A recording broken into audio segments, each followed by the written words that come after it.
और आइए शुरू करते हैं हमारी आज की cover story.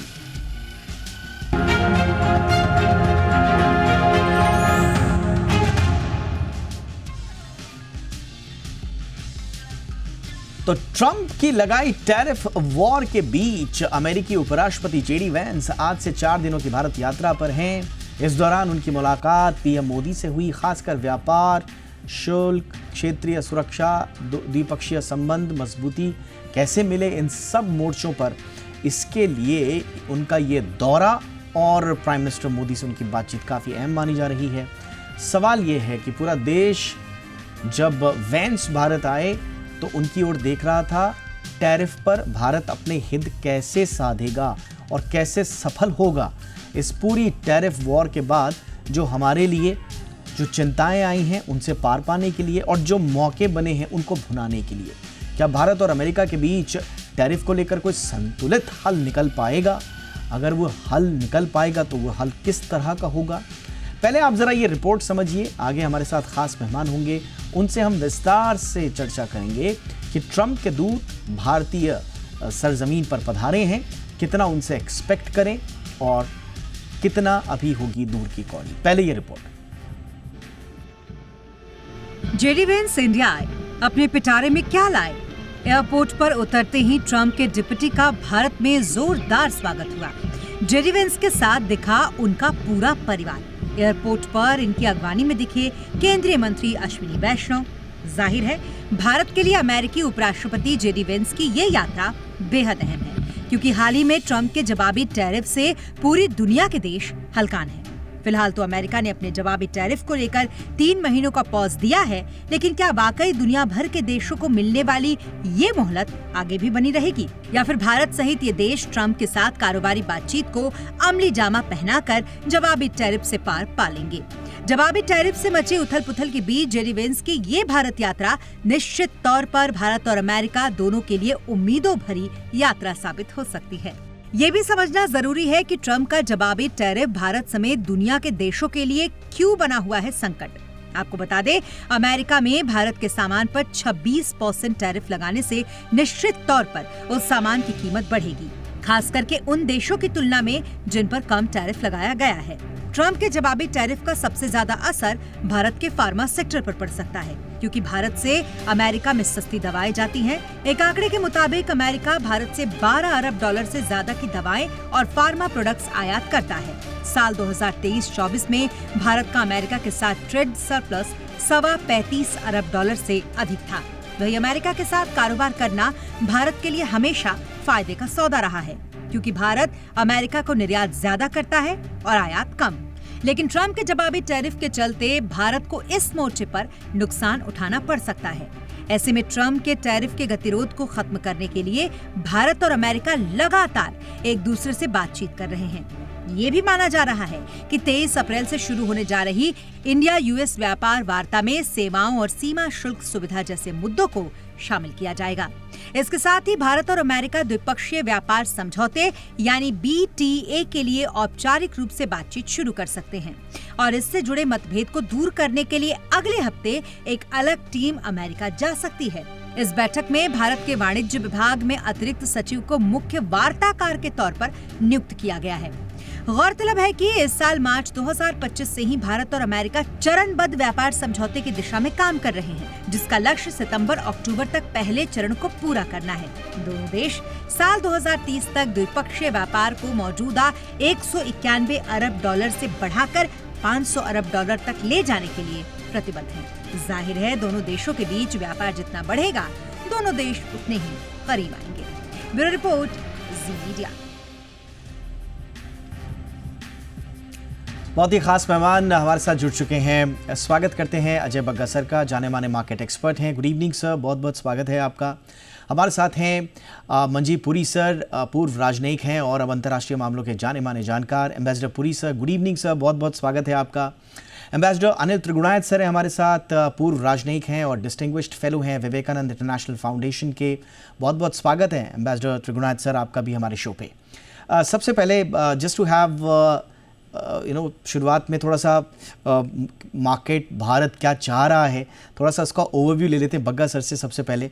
Sir, finally vents साहब आ चुके हैं और बड़ा अच्छा भी लगा उनको भारतीय परिधानों में देखकर, और बच्चों की उंगली पकड़ के जिस तरह से चल रहे थे, जो हम पिछली बार बात भी कर रहे थे कि बच्चे ननिहाल आए हैं, काफ़ी कुछ उम्मीदें हैं उनसे।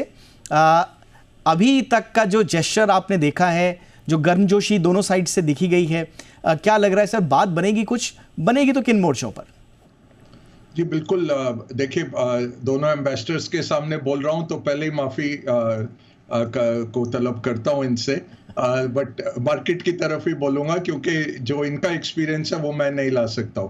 बट ओवरऑल सिंबोलिज्म बहुत स्ट्रांग है दीपक जी, क्योंकि एशिया के पहला देश है जहां ये विजिट कर रहे हैं, तो सिंबोलिज्म स्ट्रांग है। जहां जीक पिछले हफ्ते वियतनाम, मलेशिया और कंबोडिया गए थे, वहां ये आज आए हैं। दूसरा, जैसे आपने कहा कि बहुत वार्मथ है रिलेशनशिप्स में, बहुत हमें सरगर्मी दिख रही है, तो अच्छा है, वो अच्छा है। तीसरा, एक्सपेक्टेशन क्या है? एक्सपेक्टेशन यही है कि वर्क इन प्रोग्रेस है, बट ये लग रहा है कि जो 5-6 देश सबसे अग्रणीय है टैरिफ में समझौता कर लेने में, उनमें भारत की गिनती है, और काफी अच्छा काम हुआ है। पिछले दिसंबर से जयशंकर साहब वॉशिंगटन में थे, प्रधानमंत्री गए, विश्व के दूसरे बड़े नेता थे जापान के बाद, जो ट्रंप को मिले उनके उद्घाटन के बाद, और फिर पीयूष गोयल वहां पे थे, उनके अंडर सेक्रेटरी ट्रेड के आए, और अब 23 को जैसे आपने कहा हमारा एक बड़ा दल जा रहा है नेगोशिएशन के लिए।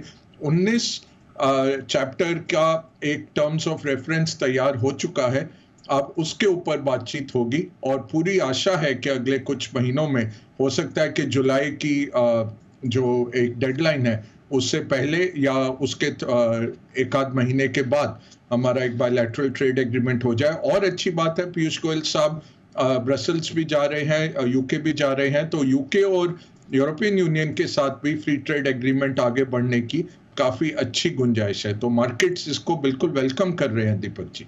ऑल राइट सर, बिल्कुल। एम्बेसडर पुरी सर, आपके पास आना चाहूँगा। जैसे कि मैं कह रहा था, पहली विजिट वान साहब की, और फर्स्ट स्टॉप अक्षरधाम टेम्पल, और जो बच्चों ने जो भारतीय परिधान पहने हुए थे बच्चों ने, तो बड़ा खुश है सब उसको देखते हुए। एक तरह से कल्चरल एंड डायस्पोरा डिप्लोमेसी के भी एंगल्स इसमें टटोले जा रहे हैं। Indian origin wife Usha vents ma'am भी साथ में हैं। कैसे आप देख रहे हैं सर, क्या उम्मीदें हम करें? और जैसा मैं कह रहा हूं कि ये जो कनेक्शन विद इंडिया है, एक स्पेशल कनेक्ट है, क्या हम इसमें क्या कुछ उम्मीद करें सर वैंस साहब से? दीपक जी, बहुत बहुत धन्यवाद। पहले तो मैं बिल्कुल बग्गा साहब के साथ सहमति जताना चाहता हूँ। ये विजिट जो है ना, इसको दूसरे दायरे से देखिए, not in terms of nuts and bolts कि ये एग्रीमेंट साइन होगा, ये होगा, नहीं। ये विजिट हाई लेवल विजिट है। ये जेडी वैंस जो है वाइस प्रेसिडेंट ही नहीं है, ये प्रेसिडेंट ट्रंप की विचारधारा के साथ जुड़े हुए, इसलिए बहुत इंपॉर्टेंट है स्ट्रेटेजिकली। ये एक किस्म का सिग्नल है कि भारत ट्रंप एडमिनिस्ट्रेशन के लिए इंपॉर्टेंट देश है। दूसरी साइड आई जो कल्चरल कनेक्ट है, उनकी वाइफ जो है वो इंडियन ओरिजिन की है, बच्चे जो हैं ये जा रहे हैं आगे जयपुर, उसके बाद आगरा जाएंगे, ताजमहल के साथ जो फोटो होगी वो सारी उम्र ये भी याद रखेंगे, वगैरह वगैरह। ये बहुत अच्छी चीज है। देखिए, इंटरनेशनल रिलेशंस में हमें मानना चाहिए कि केमिस्ट्री मैटर्स, और ये इंपॉर्टेंट है कि आपके पास यहाँ पर अमेरिकन एडमिनिस्ट्रेशन के बहुत उच्चतर स्तर के कोई आदमी है जिसका इंडिया के साथ एक अपना कनेक्ट है। इस केमिस्ट्री को आगे ले जाने से आपको उनके साथ बिजनेस करने में बहुत फायदा होगा। मैं बिल्कुल मानता हूं, बग्गा साहब ने जैसे कहा, generally there will be welcome, nitty gritty अभी पता नहीं। और जो चीजें उन्होंने कही यूरोपियन यूनियन, वो तो बिल्कुल सही है, बिल्कुल सही है। लेकिन इस विजिट को हमें पॉजिटिवली इसलिए लेना चाहिए, it helps build chemistry with the Trump administration. If you have somebody there at the very top who is well disposed, it helps get you things in a substantive manner through.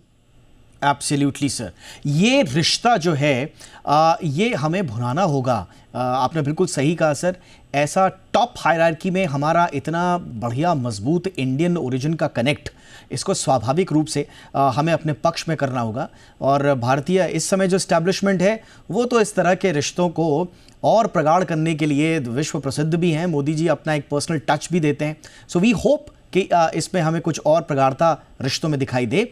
But on the levels of on the grounds of practicality, ambassador Trigunayat sir, bilateral trade deal जो अभी बची हुई है, जिसके बारे में बार बार कहा जा रहा है कि हमारा जो इनिशियली जो टारगेट है वो कंप्लीशन बाय फॉल 2025 है, बट ये टैरिफ के टेंशन्स के बीच में अब कोशिश ये हो रही है और प्रेशर भी आ रहा है गवर्नमेंट पे कि आप जल्दी कीजिए, ये बायलैटरल ट्रेड को है जल्दी आप इसको फिनिश कीजिए।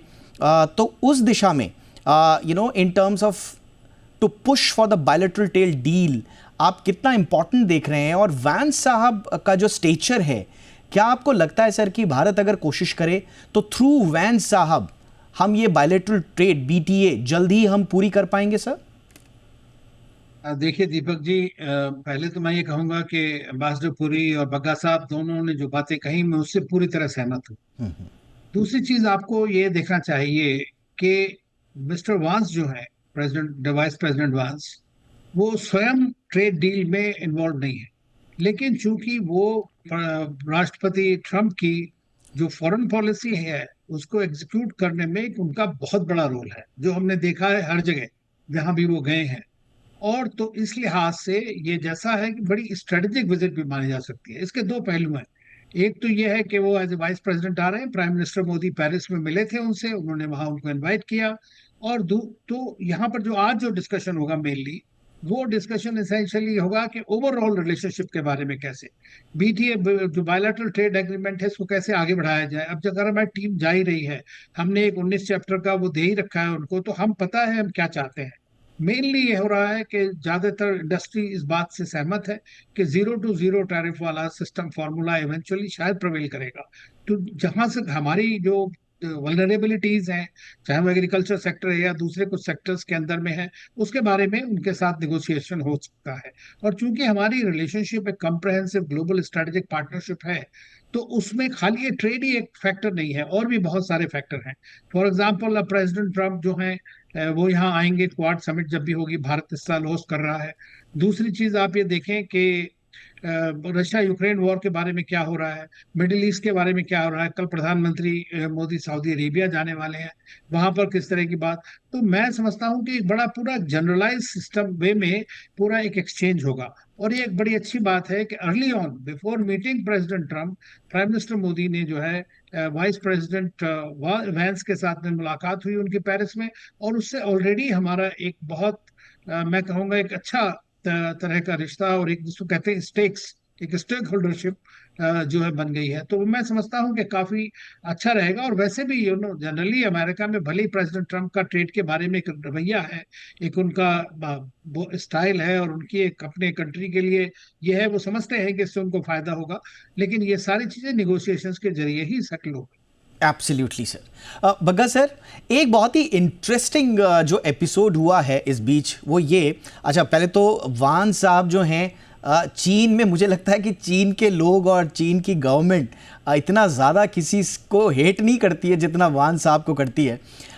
इंटरनेट पे वहाँ पर इतना पहरा है, उसके बावजूद वहाँ की गवर्नमेंट ने वान साहब पर जो मीम्स हैं और तरह तरह के वीडियोस वो लोग बना रहे हैं उसको बिल्कुल खुली छूट दे रखी है कि आप इनको चलाइए। उसका कारण है कि उन्होंने चाइनीज़ लोगों के लिए एक ऐसे शब्द का इस्तेमाल किया था जो हम यहाँ पर उसको रिपीट नहीं करना चाहेंगे, हालांकि वान साहब ने उपराष्ट्रपति बतौर रहते हुए इस शब्द का इस्तेमाल किया। बहरहाल, बट एक खासा रोष है चाइनीज़ लोगों में। और इसी बीच भारत वो आ रहे हैं वान साहब, और इसी बीच चीन ने एक नया पैंतरा डाला, वो ये डाला कि हम भारत के साथ काम करने को तैयार हैं, ख़ास तौर से जो प्रीमियम प्रोडक्ट्स हैं हम उसके लिए भारत के लिए अपना मार्केट खोलने को भी तैयार हैं। तो वान साहब आ रहे हैं जिनको चीन बहुत ज़्यादा पसंद नहीं करता और भारत को एक तरह से ऑफर देने की कोशिश भी कर रहा है। आप कैसे देख रहे हैं सर? ये सारी बातें तो चीन के एंगल से डिस्कस हो रही होंगी, but how do you look at it sir?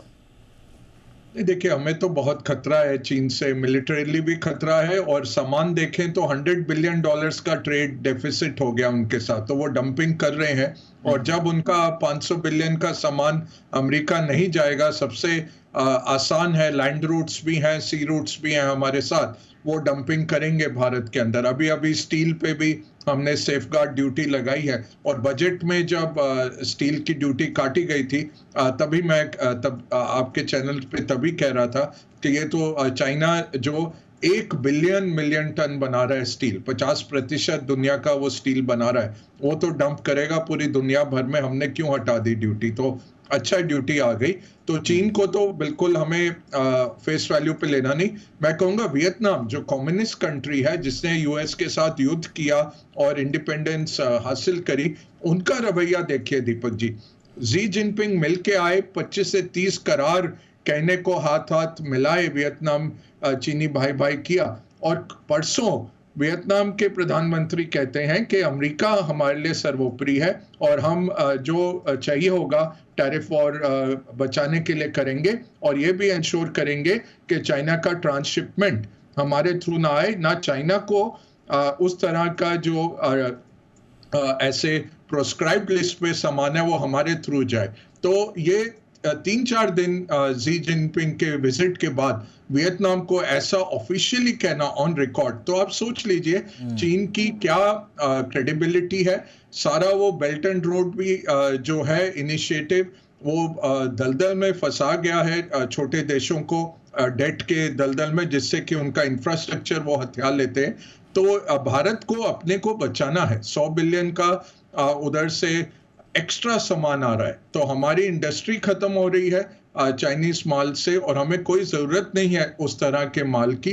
वो देखना, अगर वहां से इंपोर्ट हो रहा है, एक्सपोर्ट हो रहा है आगे, अगर जैसे फोन के कल पुर्जे आ रहे हैं चीन से और उसको हम असेंबल करके आगे भेज रहे हैं, तो वो देखा जा सकता है। उस पर भी यूएस अब पाबंदी लगाने वाला है। तो हमारे को चीन के साथ करार करने की तो कोई संभावना ही नहीं है। सिर्फ वो हमसे ले रहे हैं ये आयरन ओर ले रहे हैं, कॉटन ले रहे हैं, और थोड़ा बहुत खाद्य पदार्थ ले रहे हैं, ज्यादा और कुछ भारत से जा नहीं रहा है। उनका सारा माल इधर आ रहा है खुल्लम खुल्ला। उस पे हमें बहुत जल्दी रोक लगानी पड़ेगी, और सब देश यही सोच रहे हैं दीपक जी, क्योंकि इतना बड़ा जो 18 ट्रिलियन का चीन है, उसमें 40% मैन्युफैक्चरिंग है, तो वो इतना बड़ा एक एक्सेस कैपेसिटी आने वाला है दुनिया भर के लिए, कि पूरी दुनिया ये सोच रही है सेफगार्डिंग ड्यूटीज कैसे लगाए जाएं और डंपिंग से कैसे बचा जाए।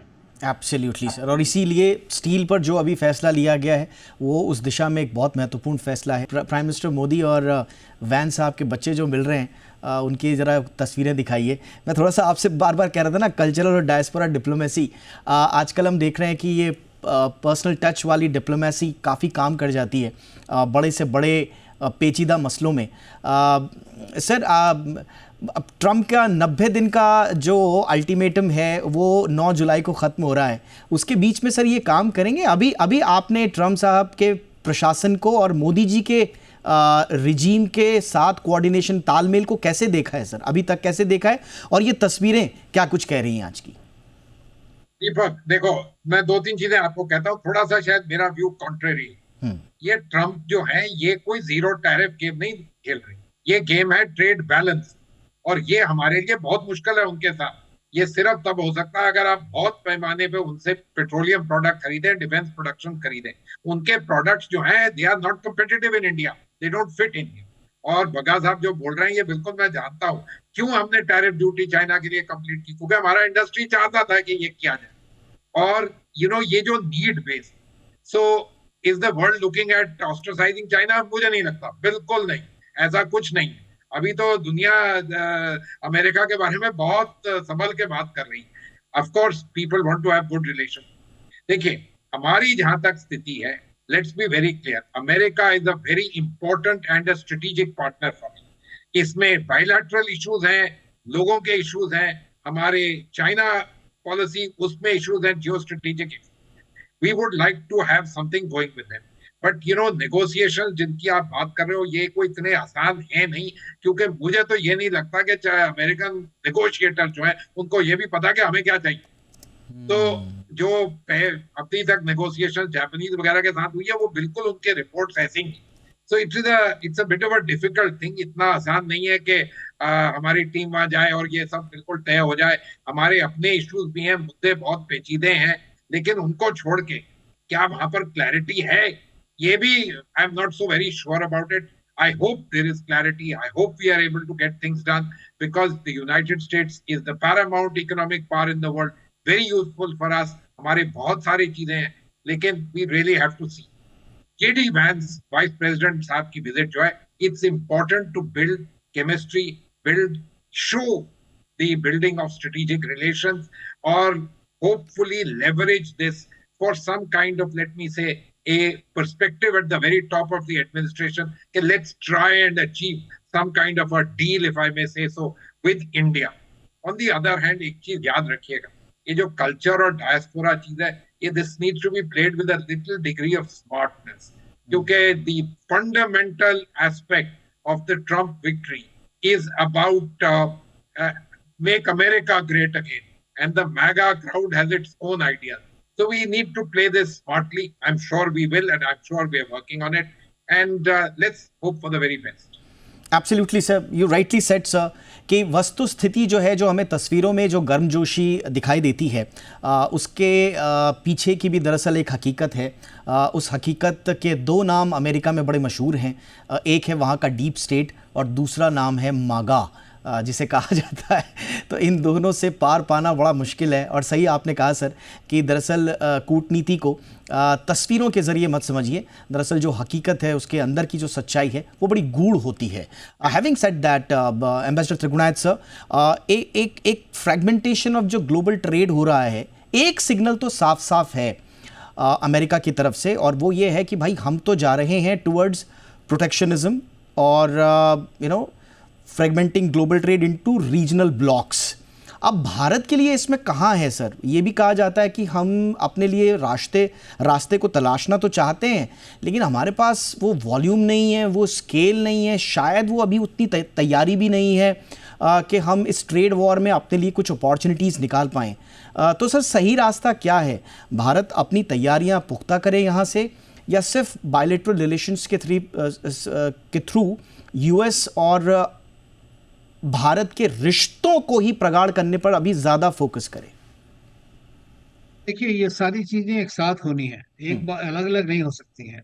एक तो चीज ये है कि हम चूंकि ग्लोबल वैल्यू सप्लाई चेन्स का एक हिस्सा बनना चाहते हैं, तो उसके लिए हमें एक डेवलप करना पड़ेगा, जैसे चाहे वो मेक इन इंडिया है, चाहे वो स्टार्टअप इंडिया, ये डिफरेंट प्रोग्राम्स जो चल रहे हैं, उसके अंदर एक तरह का वो एक मोमेंटम और ज्यादा लाना पड़ेगा, तभी आप उसमें बन सकते हैं। अब एक अपॉर्चुनिटी आपके पास है, इसमें कोई शक नहीं है, क्योंकि ये जो चाइना और यूएस के बीच में जो इस वक्त चल रहा है ट्रेड वॉर, ये भी हो सकता है। देखिए, ट्रम्प जो है वो भी काफी अनप्रिडिक्टेबल है। वो भी, ये भी आप देख सकते हैं कि 2 हफ्ते के अंदर दोनों के बीच में एक G2 काइंड ऑफ डील हो जाए, पिछली को पता नहीं है लेकिन उस सब के लिए भी आपको तैयार रहना। तो इसलिए सबसे बड़ी इंपॉर्टेंट बात है, मैं अम्बेसडर पुरी से पूरी तरह सहमत हूँ कि हमें भी डाइवर्सिफाई करना है। हमें जो अभी हमारी डिपेंडेंसी चाइना के ऊपर बहुत ज्यादा है, लेकिन आप उसके लिए कर क्या रहे हैं? आपको जो है यहाँ पर जो भी आपका जो जो चीजें तभी बन सकती हैं, क्योंकि इनपुट चाहिए आपको, इनपुट कॉस्ट। ग्लोबलाइजेशन एक टाइम पे हुआ, आज के डेट में प्रोटेक्शनिज्म, डी ग्लोबलाइजेशन, ये सब बड़ा इंपॉर्टेंट हो गया। ये रियलिटी है जिसको हर एक कंट्री को करना है। प्रेसिडेंट ट्रम्प इस वक्त सिर्फ एक सिंगल यूनिफोकल वे में बात कर रहे हैं, वो ये है कि मागा, मेक अमेरिका ग्रेट अगेन, मावा, मेक अमेरिका वर्क अगेन, मारा, make America relevant again. Now he is going by these 3 principles, और वो सब जगह अपना उनका जो एक मैक्सिमलिस्ट पोजीशन है उससे वो शुरू करते हैं, और उसके बाद वो धीरे धीरे आ जाते हैं उसमें। तो हमें एक तो सेव करना है कि हमारे जो बाकी चीजें जो ट्रेड के चलते हमारे और रिलेशंस, चाहे टेक्नोलॉजी ट्रांसफर है, दूसरा अगर हमें ऑयल सिक्योरिटी के लिए अमेरिका को लेना पड़े, अगर वो रीजनेबल है तो हमें उनके साथ काम कर लेना चाहिए। न्यूक्लियर रिएक्टर्स की बात चल रही है, मॉड्यूलर रिएक्टर्स के बारे में, तो ये सारी चीजें धीरे धीरे बैलेंस होगी। ओवरनाइट तो ट्रेड बैलेंस हो नहीं सकता है, और ट्रेड जो है वो है कभी भी नहीं। देखिए, आप ऑयल रिच कंट्रीज के साथ अगर इंपोर्ट करते हैं, छोटे छोटे कंट्रीज हैं, आप उनको इतना एक्सपोर्ट थोड़ी ना कर सकते हैं। तो trade balance is also a myth. लेकिन प्रेसिडेंट ट्रम्प का ये फंडामेंटल पॉइंट है तो उसके साथ में वो हम देखते रहेंगे कि ये एक प्रेशर माउंट करते रहेंगे वो हमेशा। लेकिन उनको भी आगे चल के देखना है कि कैसे बैलेंस आउट करें कि अपने कंट्री के ऊपर कितना नुकसान उनको हो रहा है। ये इंटरनल प्रेशर्स भी तो अमेरिका में काफी आ रहे हैं इस पॉलिसी के चलते हुए, तो हमें देखना पड़ेगा। दूसरी चीज ये है, आप देखिए ये ट्रेड वॉर के टाइम पे जो आप एक विटनेस कर रहे हैं, वो आप ये विटनेस कर रहे हैं कि एक तरह का बाइपोलर वर्ल्ड ऑर्डर बन रहा है, जिसमें चीन बिल्कुल कमर कस के खड़ा है अमेरिका के खिलाफ।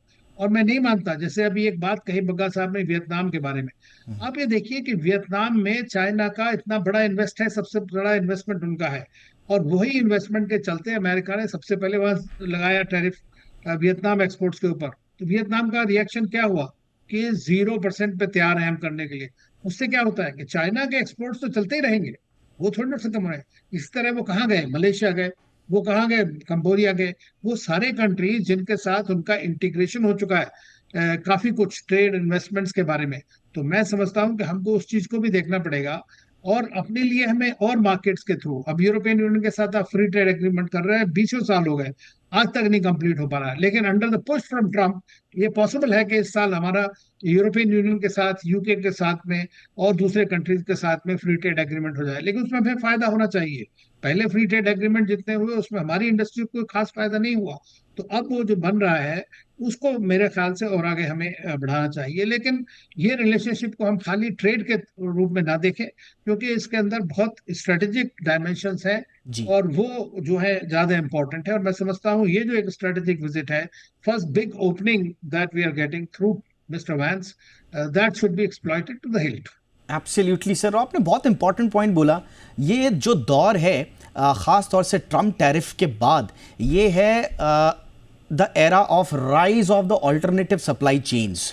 अब इसमें अगर भारत अपने लिए कुछ ऑल्टरनेटिव सप्लाई चेन्स की व्यवस्था नहीं करता है, कुछ नए चैनल्स नहीं खोलता है, तो फिर हमारे लिए तो ये अपॉर्चुनिटी एक मिस्ड अपॉर्चुनिटी हो जाएगी। बट बग्गा सर, मैं बार बार यही सोचता हूँ कि हमारे लिए मौके हैं कहाँ। हर कोई कहता है कि साहब इंडिया के लिए मौका है, चाइना क्या हमें कहा जाता है कि आप एक बहुत बढ़िया विकल्प बन सकते हैं अमेरिका के लिए। बट फिर मैं देखता हूँ नंबर्स को, कंज्यूमर इलेक्ट्रॉनिक कंपोनेंट सबसे ज़्यादा जो चाइना यूएस भेज रहा है, फ़ोन्स, कंप्यूटर पार्ट्स, जो बैटरीज़ हैं, बट चाइना डोमिनेट कर रहा है स्केल प्लस स्पीड से। हमारे पास इलेक्ट्रॉनिक मैन्युफैक्चरिंग है कुछ, बट जो चाइना का जो सप्लाई चेन स्केल है, इंटीग्रेशन है, उस पर हम कहीं खड़े नहीं है sir. Machinery and electrical equipments जो चाइना भेज रहा है यूएस में, टूल्स, मोटर्स, अप्लायंसेस, उनके पास डीपली इंटीग्रेटेड मैन्युफैक्चरिंग चेन्स हैं। हमारे पास अभी थोड़ा सा इंडस्ट्रियल प्रोडक्शन हम इंप्रूव ज़रूर कर रहे हैं, बट जो वास्ट सप्लायर इकोसिस्टम है चाइना का, वहाँ तो है ही नहीं। टेक्सटाइल में भी हमें कहा जाता है, लेकिन जो चाइना का जो low cost high volume production है, उसके मुकाबले हम अभी कहीं नहीं है। और एक बहुत इंपॉर्टेंट चीज़ जिसके बारे में बहुत चर्चा भी हो रही है, रेयर अर्थ एलिमेंट, जिसमें कहा जा रहा है कि अल्टीमेटली शायद यूएस भी फंस जाएगा। क्रिटिकल फॉर इलेक्ट्रॉनिक्स हैं, डिफेंस और ग्रीन टेक जो ईवीज़ वगैरह में है, शायद चाइना कंट्रोल करता है 60% of global supply of rare earth elements. हमारे पास बग्गा सर रिजर्व्स हैं, बट माइनिंग प्लस रिफाइनिंग उस लेवल का नहीं है, अभी हम शुरुआती कर रहे हैं। तो मैं फिर घूम फिर के उसी सवाल पे आता हूँ आपसे कि फिर हम कहाँ से शुरू करें और कहाँ अपॉर्चुनिटी ढूंढें सर अपने लिए। नहीं, बिल्कुल सहमत हूँ, और दोनों एम्बेसडर सर से भी सहमत हूँ। ये दीपक जी, मेरे हिसाब से 91 का जैसा मौका है बिग बैंग रिफॉर्म्स का हमारे लिए, बहुत बड़ी चीज़ें करने की बहुत ज़रूरत है।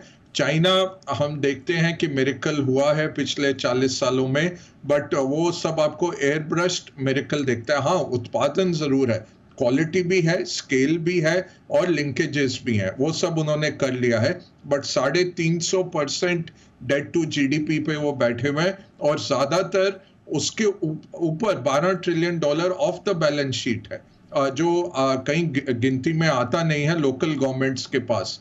तो ऐसा नहीं है कि चाइना में सब कुछ ठीक ठाक है, एयर ब्रश होके आता है। डेटा भी आप उसका बिल्कुल पिंच ऑफ सॉल्ट के साथ ही ले सकते हैं। बट ये अब है कि भारत जो कोशिश करने जा रहे हैं, वो जो चाइना ने किया पिछले 40 साल में, तब कोई चाइना नहीं था। आज जब हम निकले हैं इस मुहिम में, तो चाइना बैठा हुआ है सबसे बड़ा उत्पादक देश बन के, और उन्होंने पिछले चाइना+1 में भी पिछले 5 सालों में जितना वो कर सकते थे उन्होंने किया है कि भारत में निवेश ना आए, और वियतनाम में बनी है फैक्ट्रियां, मलेशिया में बनी, मेक्सिको में 100 मील दूर यूएस बॉर्डर से भारी भरकम चाइनीज फैक्ट्रीज बन के बैठी हुई हैं। तभी ट्रंप ने शुरू किया कनाडा और मेक्सिको के ऊपर टैरिफ लगाने से, क्योंकि चाइनीज कंपनी सब उधर लैंड लेके वहां पे यहाँ से आधा बना हुआ सामान जा रहा है और जा रहा है वो बन के।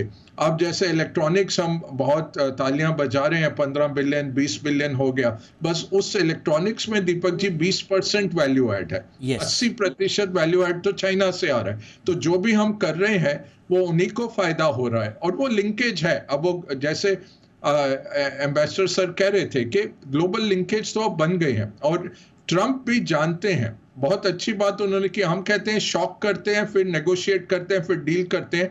एक बहुत अच्छा डिप्लोमेटिक टर्म उन्होंने आज सिखाया, मैक्सिमलिस्ट पोजीशन वो ले लेते हैं कि मुझे तो ये सब चाहिए। 500% पोजीशन ले लेते हैं और फिर नेगोशिएट करके 100% पे आते हैं जहां उनका मन में था। तो ऐसा नहीं है कि वो चाइना से विड्रॉ कर सकते हैं, एटलीस्ट जल्दी में नहीं। कोई ऑल्टरनेटिव नहीं है, विकल्प नहीं है।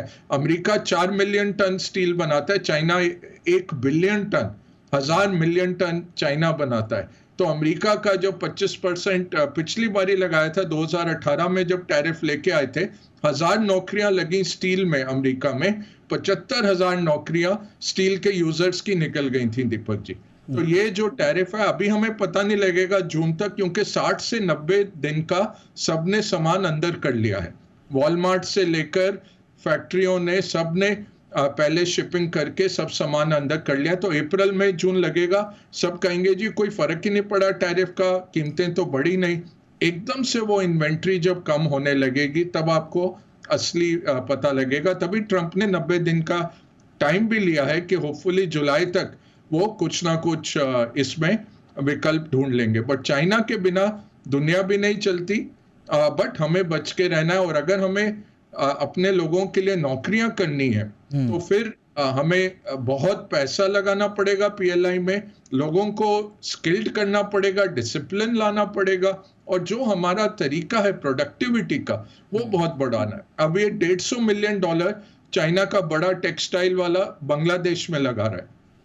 वो सोचिए कितना वो उत्पादन करके लाएंगे। पूरा एशियान को जो आरसेप जो ट्रेड एग्रीमेंट हुआ, एशियान की कंट्रीज का इंडस्ट्री वो खत्म करते जा रहे हैं। 85,000 नौकरियां इंडोनेशिया के टेक्सटाइल सेक्टर में पिछले साल गई, इस साल 2.5 लाख नौकरियां निकल रही हैं, क्योंकि चाइना का माल आ रहा है। आप 25 सेंट में कोई भी जुराब ले लीजिए, $1 में जो ट्रंप वो मैगा वाली हैट फेंकते हैं, कैप फेंकते हैं, $1 में चाइना बना रहा है, $50 में बिकती है अमेरिका में।